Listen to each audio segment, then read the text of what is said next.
দেশের ব্যাংকিং খাতে আস্থা ফেরাতে ও দীর্ঘদিন ধরে লোকসানে থাকা দুর্বল ব্যাংকগুলোকে পুনরুজ্জীবিত করতে ৫টি ইসলামী ব্যাংক একীভূত করার উদ্যোগ নিয়েছে বাংলাদেশ ব্যাংক।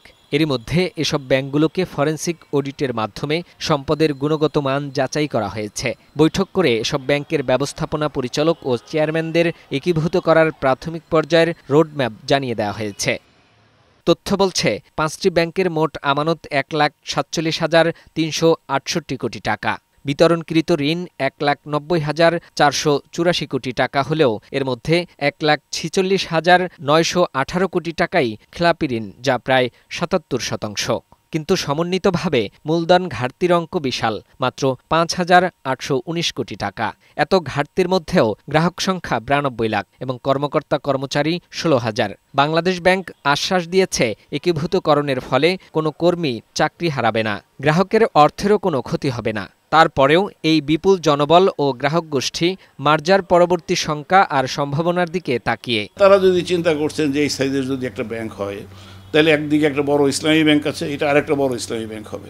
যতটুকু আমাদেরকে বলা হয়েছে যে পরিপূর্ণভাবে শরিয়া মেনে যাতে এই ব্যাংকটা কাজ করতে পারে, সেই জন্য ডে 1 থেকেই এখানে সুশাসন কায়েম করা হবে। ফার্স্ট সিকিউরিটি ইসলামী ব্যাংক, গ্লোবাল ইসলামী ব্যাংক, ইউনিয়ন ব্যাংক, সোশ্যাল ইসলামী ব্যাংক এবং এক্সিম ব্যাংক, এই ৫ ব্যাংকের সারা দেশে থাকা ৭৭৯টি শাখা, ৬৯৮টি উপশাখা, ৫০০টি এজেন্ট আউটলেট এবং ১,০০০টির বেশি এটিএম বুথ নিয়ে নতুন করে গড়ে উঠবে দেশের বৃহত্তম ইসলামী ব্যাংক।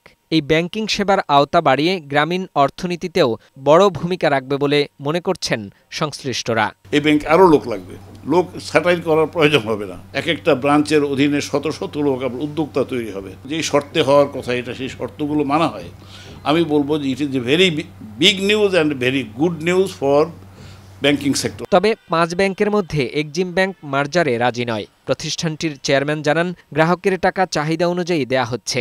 এক্সিম ব্যাংক কিছুদিনের মধ্যেই ঘুরে দাঁড়াতে সক্ষম হবে। ২৪ ৬টা মাস তো খুব খারাপ গেল, জুন মাসের পর থেকেই।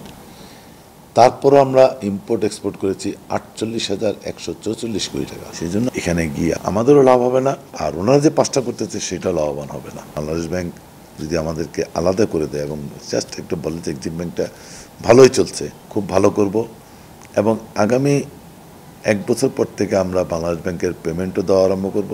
এদিকে ব্যাংক খাত সংস্কারের অংশ হিসেবে বাংলাদেশ ব্যাংকের একীভূতকরণ প্রক্রিয়া নিয়ে সংশয় প্রকাশ করেছে বিশ্লেষকরা। তারা বলছেন, সমস্যার মূলে না গিয়ে ব্যাংক একীভূত করা হলে মূল সমস্যার সমাধান হবে না। আমানতকারীরা এটার জন্য প্রস্তুত আছে কিনা, আমার ঋণ গ্রহীতারা এটার জন্য প্রস্তুত আছে কিনা, উদ্যোক্তারা প্রস্তুত আছে কিনা, এবং ক্রস বর্ডার যে ট্রানজ্যাকশন, এটার তো অনেক প্রভাব। তো সুতরাং এই চ্যালেঞ্জগুলো কিন্তু আমাদের রয়েছে। ১০০% কাছাকাছি খেলাপি ঋণ রয়েছে, সেই ব্যাংকগুলো বন্ধ করে দেওয়া উচিত, এবং যে ব্যাংকগুলোর খেলাপি ঋণ আপনার ৭০-এর ভিতরে আছে বা ৬০-এর ভিতরে আছে, সেই ব্যাংকগুলো আপনি রাখেন এবং সেটা মার্জ করার দরকার নেই। কিছুদিন ছাপোর্ট দিলে আত্মবিশ্বাস চলে আসবে আমানতকারীদের। ইসলামী অর্থনীতি ও ইসলামী ব্যাংকিং ব্যবস্থা সম্পর্কে প্রশিক্ষিত হিসাবে গড়ে তুলে সৎ ও যোগ্য কর্মী তৈরি করা হলে দেশের মানুষের কাছে হতে পারে ইসলামী আধুনিক ধারার ব্যাংক। ফাহিম মুনাইম, বৈশাখী সংবাদ, ঢাকা।